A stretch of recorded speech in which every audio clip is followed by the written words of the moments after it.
Okay, now obviously the David Price move, $31 million a year, triggers the next big piece to go. That's Zack Greinke to the Arizona Diamondbacks in what was a little bit of a surprise move. The initial reports come out $32 million a year, and the reports came out that that's what the Dodgers offered him as well. So a little confusing. Why would he actually choose to go to Arizona as opposed back to LA?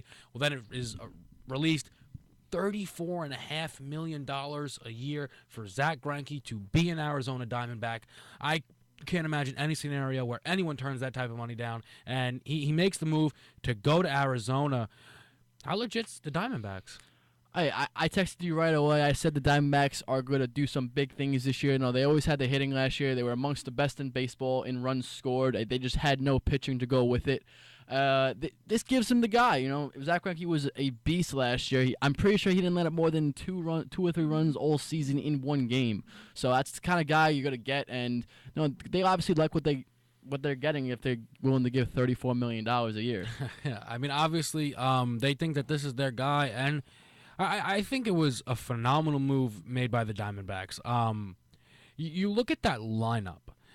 They had one of the best offenses in all of baseball last year, behind Paul Goldschmidt, who's going to be an MVP candidate year in and year out. A.J. Pollock, who is emerging as one of the best center fielders. Obviously not going to be the best as long as Trout plays, but one of the best center fielders in baseball. And a lot of guys contributing around those two key pieces on offense, and then you really, you turn towards that pitching staff, and it's what can you give me? And there are some guys there with some potential, but, we always talk about it. You need an ace. You need to have a go-to guy who gets you a big win. I think, for me, what made the Chicago Cubs someone who came into the season as, maybe they can do some things, they got some good pieces too, that team could win a World Series, was Jake Arrieta emerging as a true ace. And considering what Zack Greinke did to the NL West last year, to keep him in that division, and also that he probably knows, the Dodgers pretty well, and he's not going to now, he's going to be able to pick on them, and also the Diamondbacks. You don't have to worry about getting destroyed by Greinke. Phenomenal move.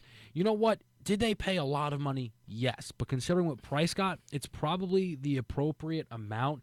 And they haven't had a guy like this since Randy Johnson. It was a move that needed to be made, and I love the signing. And to put the cake on top of it, they stopped the Giants and the Dodgers from getting him, because we all thought, it was going to come down to those two teams, and whichever one was going to outbid them, was going to get him. But out of left field, the Diamondbacks come in, and they made a statement in getting this guy and taking them away from the Giants and the Dodgers, and it leaves the Dodgers. What do you do from here?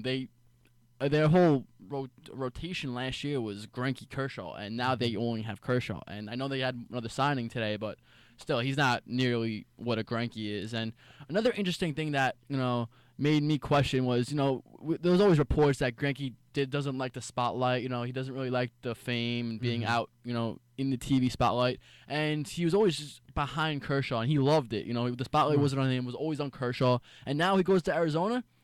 The spotlight is directly on him. It's going to be all about him.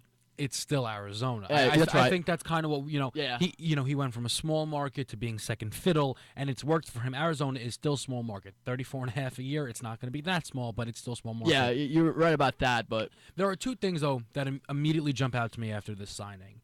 The first one is there's got to be more to follow. I don't think Zack Greinke locks it in. Arizona Diamondbacks, you're gonna look for this team next year, guaranteed postseason. And I think when you sign a guy for $34.5 million a year, you need to guarantee that you're going to be in the postseason, or at least be confident about that. So I think there's going to be more to come. The bigger question for me though is, what happens when Paul Goldschmidt becomes a free agent? Because Paul Goldschmidt is a top 5 hitter in baseball, and there's no debating that.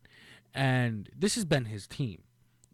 It's going to be, I believe, tough to tell Paul Goldschmidt, you're not going to be the highest paid player on this team.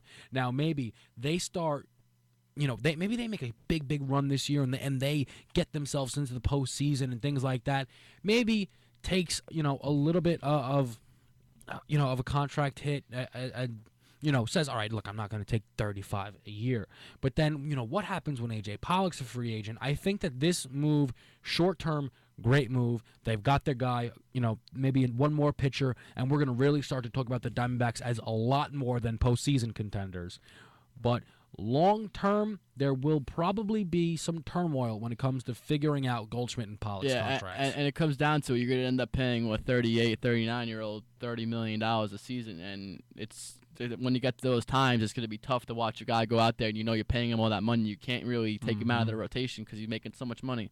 But what's happened with the Yankees and CC exactly. So it's what you get when you give guys these big contracts like that. So, but they obviously know what they're getting into. But is the risk worth the reward? You're going to get the ace the first 3 seasons, but it's the next 3 seasons that might you might go through some pain. Well, we're gonna have to find out how that works though. But Zack Greinke, an Arizona Diamondback.